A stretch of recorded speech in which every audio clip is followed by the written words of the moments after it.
Introducing our presenters. Nurdiana Shazwani, Siti Asha Shafika, Nurkisina Izzati, and Amna Najiba. Assalamualaikum, I'm Nurdiana Shazwani binti Muhammad Mazlan. We'll introduce about the company background of Seng Consolidated Berhad. Seng Consolidated Berhad is a public company listed on the main market of Bursa Malaysia Security Berhad. One of the board directors in this company is Dr. Edward Lim Fu, who is the managing director for the company. Seng Consolidated Berhad is a diversified group with 6 core businesses, namely plantation, property investment and development, credit financing, automotive, trading, and building materials. I will explain a little bit of the 6 core businesses, which is the first one is the plantation segment, involved in the cultivation of oil palm and processing of fresh fruit bunches. Started as a sunrise shop in 1946 under the name of Seng, which means unity and success. The property segment is involved in the property investment and property development. Next, credit financing segment is involved in the provision of financial service. For the automotive segment is engaged in trading of motor vehicles spare part and servicing of motor vehicles.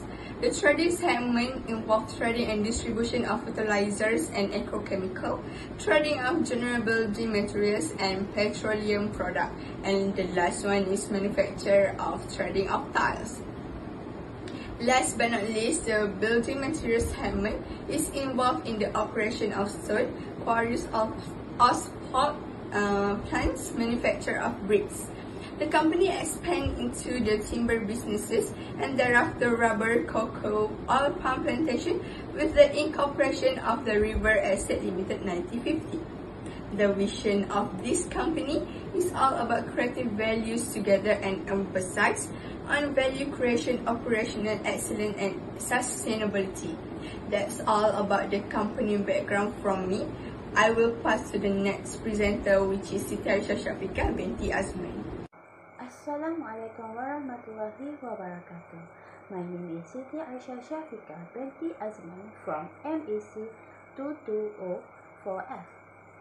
I will present about factor in considering segment reporting, which there is 3 factors, which is for the first one, nature of business, defined as any activity that is being carried out by an entity with the main objective of gaining profit maximization. For the second one, information presented to BOD. It contains valuable information regarding the overall performance and financial position of the company. For the last one, existence of managers for activities. Each of operating segment generally has a segment manager who directly accountable to and maintain the regular contact with the CODM. We go to the next part, that is type of segment. There is 6 types. For the first one is plantation. Plantation is cultivation of oil palm and processing of fresh fruit bunches. For the second one is automotive. There is trading in motor vehicle, spare part, and serving of motor vehicle. For the third one is credit financing. Segment is involved in the provision of financial service. And the next one is trading. The trading segment involves trading and distribution of fertilizer and agrochemical, trading of general building material, petroleum product, and manufacture and trading of tile. Last but not least is property segment is involved in the property investment and property development. And the last one is building material. Segment is engaged in operation of stone and asphalt plants and manufacture of brick. Dr. Edward Lim is the managing director of Seng Consolidated Berhad and also chief of decision making for the company. Its responsibilities are: the first one is allocate resources and assess the performance of the operating segment. The second one is responsible for strategic decision making regarding the entity. The third one is overseeing the management of business and affairs for the group. And the last one is responsible to disclose information to enable users of the financial statement. Assalamualaikum and hi, my name is Nur Christina Izzati. I'm the third presenter as accounts executive in this company. I'm going to present the results after we produce a segmental report. Before that, let me explain the 10% threshold test need to be done to produce reportable segments. As there are 3 tests need to be conducted. Firstly, revenue test. Second, operating profit test. And last but not least, identifiable asset test. As for the revenue test, it is reported revenue from sales to external and inter-segment sales is 10% or more of the combined revenue of all operating segments. Next is operating profit test. It is the amount of the segment reporting profit or loss is 10% or more of the combined profit of all segments report profit or the combined loss of all segments reporting losses. Lastly, identifiable asset test. It is segment asset is 10% or more of total assets of all operating segments. Here are the results for revenue test. As we can see, only 4 operating segments are reportable segments, which are plantation is 10.69%, net property resulted to 24.52%, net automotive which is 19.22%, lastly trading resulted to 32.32%. While the other 2 are considered as non-reportable segments because both are resulted lower than 10%, which are credit financing is 4.59% and building is 8.66%. Next, we have the results for operating profit test. As we can see, 3 operating segments are reportable segments, which are plantation is 17.71%, net property resulted to 59.68%, lastly credit financing 12.78%, while the other 3 are considered as non-reportable segments because it resulted to have lower than 10%, which are automotive is 0.48%, trading resulted to 5.88%, and lastly building 3.47%. Lastly, here are the results for identifiable asset test. It also resulted to 4 operating segments. Our reportable segments, which are plantation is 15.75%, net property resulted to 43.46%, net credit financing 18.06%, lastly trading 10.41%, while the other 2 are considered as non-reportable segments, which both have lower than 10%, which are automotive is 4.39% and building 7.92%. Not to forget, 75% tests also need to be done. The total external revenue must at least reach 75% of total revenue. If it less than 75%, the highest amount of external revenue from non-reportable segments should be added until it reaches at least 75%. Here are 75% test results. Before that, the formula for this test is accumulation of external revenue of reportable segments divided by total external revenue and multiply it with 100. As we can see, the total external revenue of reportable segments is 83.03%, which exceeds 75% of external revenue. Hence, no additional segments to be added. Finally, here are the new segmental report. It is shown that using revenue test basis, only 4 operating segments are reportable segments, which are plantation, property, automotive, and trading, while the other 2 recognized as all other non-reportable segments. Hi, back with Christina. Now I'm going to show the period for the current and comparative of each statement prepared by the company. Here we have statement of financial position, which both current and comparative ended the year as at 31st December. for current reporting period ended as at 31st December 2021, for the comparative ended as at 31st December 2020. For statement of profit or loss, reporting period is for 3 months ending, as for the current reporting period 1st April 2021 to 30th of June 2021, while the comparative 1st April 2020 to 30th of June 2020. As for statement of profit or loss, reporting period is for 6 months ending year to date. As for the current reporting period, 1st January 2021 to 30th of June 2021, while for comparative is 1st January 2020 to 30th of June 2020. For statement changes in equity, the reporting period is for 6 months ending year to date, as for the current reporting period 1st January 2021 to 30th of June 2021, while for the comparative 1st January 2020 to 30th of June 2020. Lastly, for statement of cash flow for the year ended, reporting period is for 6 months ending, as for the current reporting period is 1st January 2021 to 30th of June 2021, while for comparative 1st January 2020 to 30th of June 2020. Moving on to next, we are looking at the advantages of segment reporting. The first advantages is separation of profitable segments. Transparency is one of the most important benefits. Seng Berhad has several categories of business operates. Segment reporting can disclose which areas are profitable and which are drains on the bottom line. Thus, the company's management can take various steps and initiatives to maintain the segment's profitability while increasing the profit of the other segments.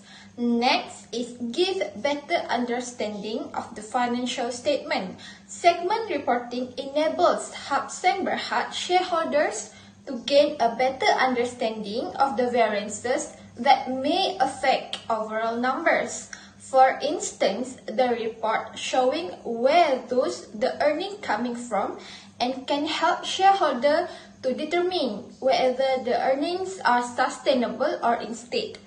Hence, this reporting is intended to assist the investor. Another advantage is lower cost of capital. The risk of investing in the stock of a firm that reveals all information is theoretically lower than the risk of investing in the stock of a company that withholds information. For example, when a company faced financial risk problem, our company's cash position and liquidity as well as working capital requirements were closely monitored and assessed, and appropriate strategies were undertaken to address emerging liquidity pressures. However, there are certain disadvantages that need to be highlighted, which are data manipulation. The segmental reporting information can be manipulated as well as it may be reported through the view that management want the users to see.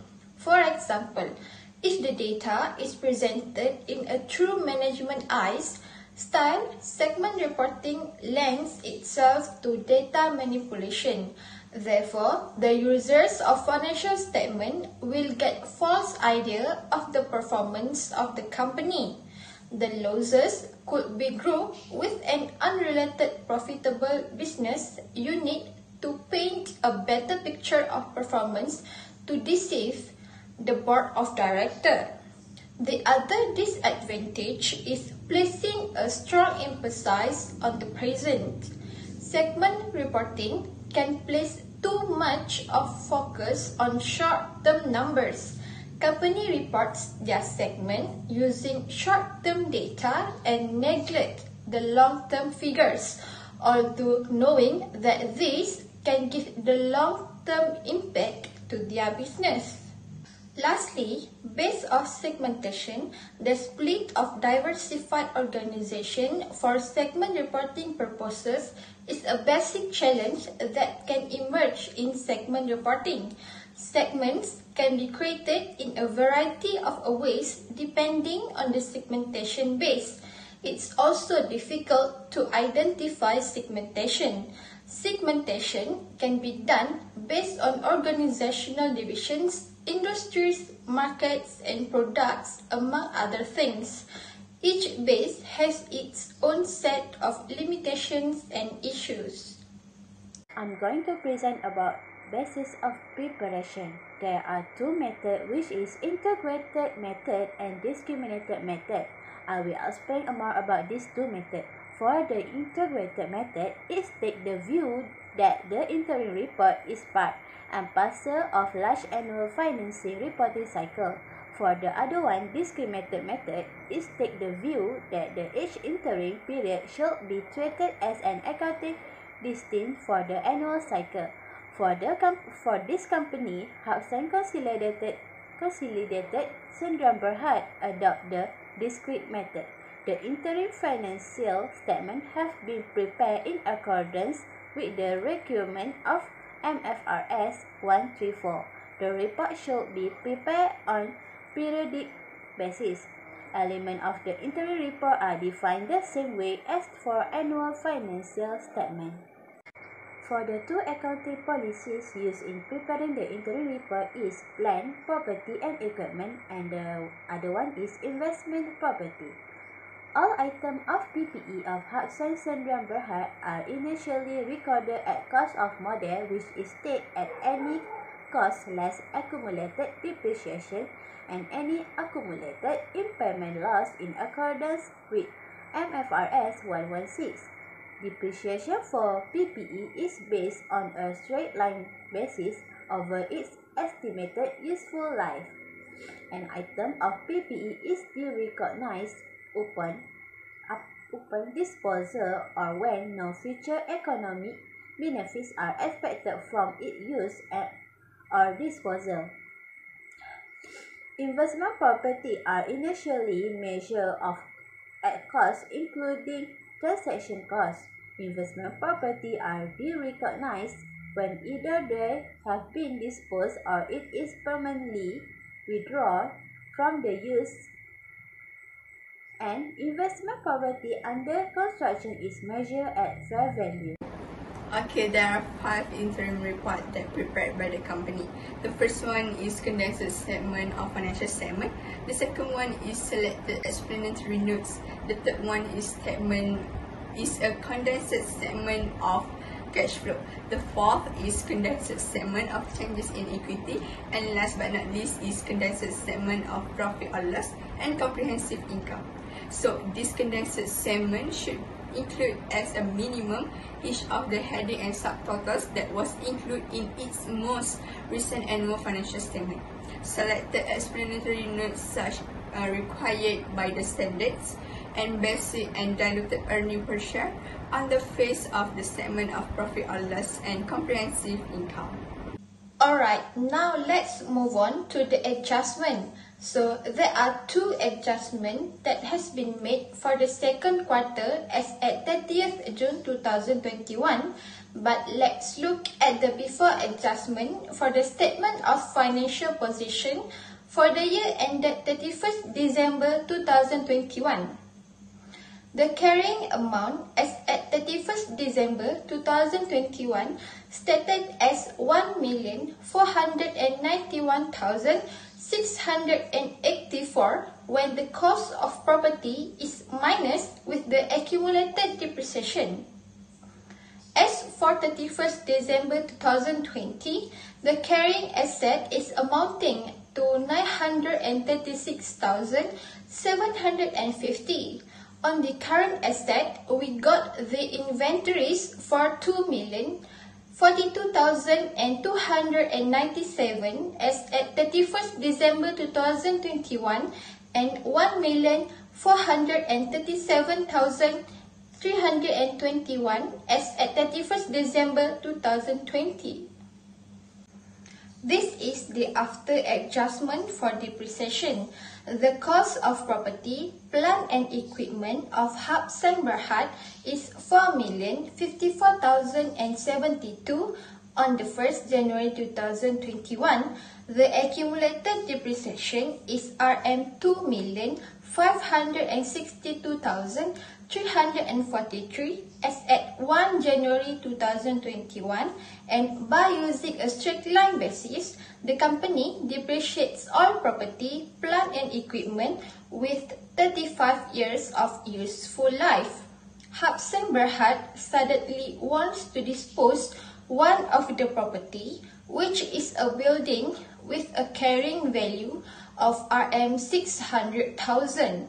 The initial price of the building is 750,000 when the company purchased it on 31st March 2021.